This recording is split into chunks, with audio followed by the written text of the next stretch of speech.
exciting to be here and see our first relief shipment arrive.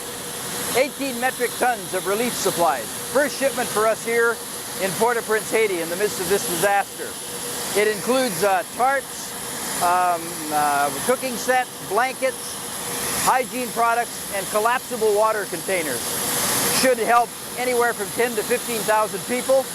Part of the life-saving response here.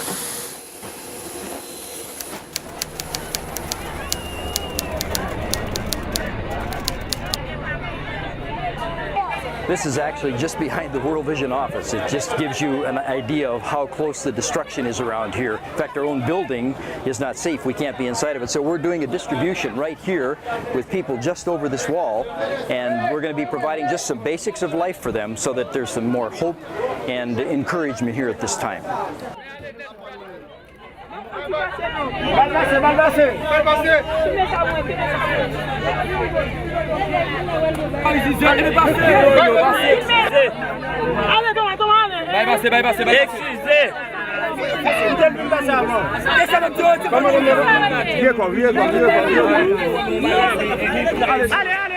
I was just talking to Ricardo, a young man who's squatting here in this area. It's the only place they have to go.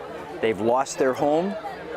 He's had a temporary job as a security officer, and yet, of course, he's not working now, so he's not sure if he'll have a job to go back to. So the supplies, the water, the cooking utensils, these basic things of life are pretty important to that family right now.